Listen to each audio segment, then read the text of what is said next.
Retour en image maintenant sur ces 3 belles tables rondes que nous avons organisées lors de cette conférence, où nous avons eu la chance de recevoir plus de 15 experts nationaux, chacun dans leur domaine respectif, avec une table ronde consacrée, la première à l'avenir des métiers, de l'automobile et à l'évolution des après-ventes. Une deuxième table ronde où nous avons parlé plutôt du rétrofit et de l'avenir de cette filière et une troisième table ronde qui était, elle, consacrée plutôt à la réparabilité des batteries, et aux enjeux de ces nouveaux métiers.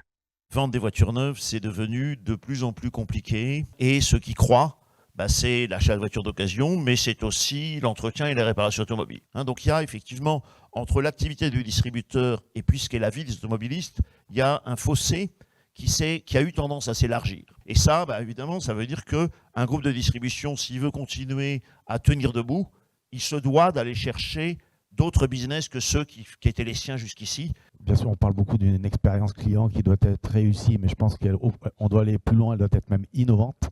Donc il y a des vrais nouveaux besoins, donc à nous de les identifier et d'apporter finalement la fluidité aujourd'hui que les clients souhaitent avoir. De toute façon, la marche en avant sur l'électrique, il est irréversible. Pour moi, on est parti. Donc du coup, là également, au niveau de la transition énergétique, on a un vrai rôle à jouer.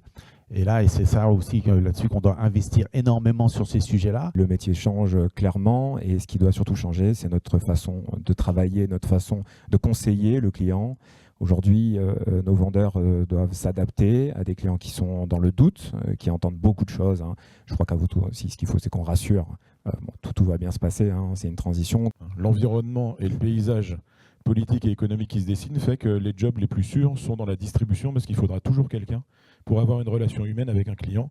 Ça, on en est à peu près certain. Donc il faut avoir une vraie relation humaine, basculer dans la relation, dans la réassurance. Il faut ne pas hésiter à faire essayer, à faire expérimenter, à faire vivre. Le métier de distributeur et réparateur automobile, il y a beaucoup de métiers où on peut largement évoluer et voire même changer de métier tout en restant dans la même entreprise. Et moi, ce que j'ai à dire, c'est que le moteur thermique, qu'il soit pour le parc ancien des 50 et quelques millions de véhicules et aussi pour les nouveaux véhicules poids lourds, encore de beaux jours devant lui. Donc il ne faut pas penser, je parle que là pour du poids lourd, que tout sera remplacé par l'électrique, c'est impossible. Devenir constructeur de véhicules rétrofités, c'est-à-dire de mettre au point un cahier des charges de transformation, de remplacement du système de propulsion, de motorisation thermique par une autre énergie, et principalement l'énergie biogaz ou électrique à batterie ou à hydrogène. Chez nous, un Renault Master, ça se convertit en 21 heures humaines. C'est seulement 2 jours d'immobilisation du véhicule. Donc, autrement dit, le lundi matin, il est thermique, vous le retrouvez le mardi soir, il est électrique. On change le moteur thermique, on change les composants qui polluent, donc le réservoir, le pot d'échappement, et on remplace par, chez nous en tout cas, du 100% électrique. Donc une batterie, un moteur électrique neuf, garantie constructeur. C'est pas si simple que ça de transformer un véhicule, qu'il soit en électrique. Nous, on a fait le choix d'être sur les plus fortes puissances, donc plutôt pile à combustible, même moteur à combustion à hydrogène, parce qu'en fait, de venir prendre un véhicule existant, de le transformer, c'est pas que l'adaptation mécanique. Il y a aussi tout l'intersystème électronique. Il faut venir s'interfacer avec l'OBD, avec toute la communication intersystème natif du constructeur. Et puis, quand on fait une transformation d'un véhicule thermique vers électrique, on reprend tout depuis l'arbre de transmission. Aujourd'hui, pour un bus qui se vend, il y en a la moitié en thermique, la moitié en électrique neuf. Donc, ils sont accoutumés à acheter l'électrique. Donc, quand on fait un rétrofit de car, ils ont l'habitude. Le poids lourd arrive juste derrière. C'est l'année zéro aujourd'hui de l'immatriculation des poids lourds électriques.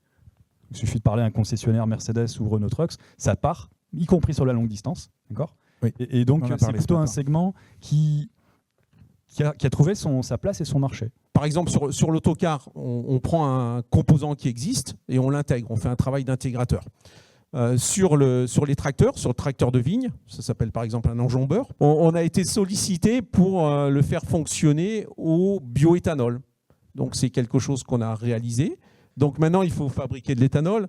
De l'éthanol, il y en a déjà. On entend parler de l'E85. Donc c'est possible. Là, l'idée, c'était de l'appliquer sur de l'engin industriel. Et puis d'aller essayer d'enlever la part 85. Ça veut dire qu'il y a 15%. Ça dépend des saisons, mais il y a 15% d'essence, d'essayer de l'enlever pour être le plus défossilisé possible. Une voiture aujourd'hui, avant d'être mise au rebut, au recyclage, elle vit à peu près 20 ans. Avec la voiture électrique, On devrait même aller beaucoup plus loin, puisque ce sont des véhicules de conception plus simples en termes d'organes mécaniques, plus complexes peut-être en termes logiciels, c'est possible, mais, et de régulation des flux dans le véhicule, mais on va vers la voiture très durable. Il faut donc pouvoir réparer. Or, en termes de batteries et de véhicules électriques, on n'en est qu'au début. Sur la question, est-ce que les batteries sont réparables? Alors j'ai envie de dire oui, mais pas toutes, pas de la même manière et pas avec la même compétence et le même coût. Certaines batteries aujourd'hui, le constructeur a fait ce choix-là par rapport au coût global, au type de véhicule sur lequel il va le poser, à la légèreté, au poids de la batterie, à l'autonomie, à la capacité de charge et la vitesse de charge de ces batteries.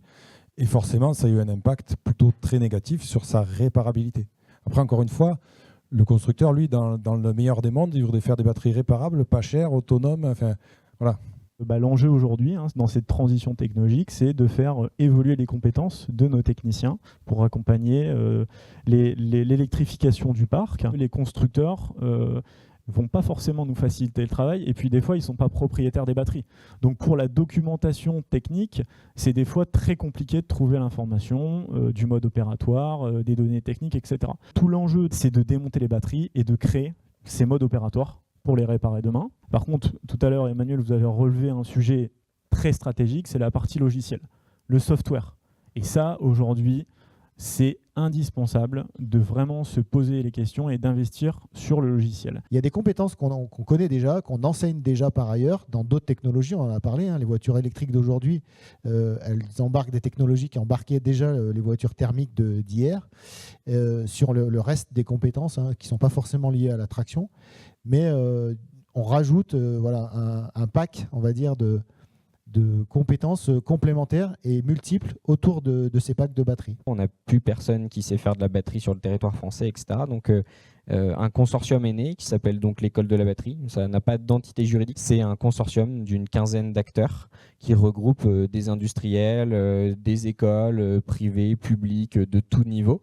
Et l'objectif, c'est donc de faire monter toute la filière de la batterie sur le territoire français par le biais des compétences. Moi, ce que j'observe, en tout cas dans la branche des services de l'automobile, c'est qu'il y a une vraie capacité d'anticipation collective, qu'il y a un vrai travail qui est fait pour que les professionnels soient prêts demain à accueillir et à réparer ces véhicules-là. Mais on a quand même une capacité à la fois des entreprises et puis des systèmes qui les fédèrent, qui est assez efficace et dont Technopolis est quand même un exemple assez frappant, il me semble. Alors pour terminer, je voulais juste rappeler l'importance de Technopolis, qui est aujourd'hui un leader national sur le territoire. Ici en Savoie, nous accueillons plus de 875 alternants avec une filière complète du CAP jusqu'au BTS, en allant jusqu'à la licence professionnelle sur tous les métiers des mobilités d'aujourd'hui et de demain. Notre prochain projet, c'est un nouveau bâtiment que nous allons bientôt inaugurer et qui va pouvoir accueillir de nouveau des filières véhicules industriels, pour laquelle nous manquons cruellement de place actuellement, ainsi que des bureaux, des salles de formation et un learning lab destiné à travailler sur tous les projets numériques et digitaux dans notre établissement. Donc Technopolis, plus que jamais, est un éclaireur de l'avenir pour les jeunes en formation à Technopolis, chez nous en Savoie, et nous espérons en accueillir encore plus nombreux l'année prochaine.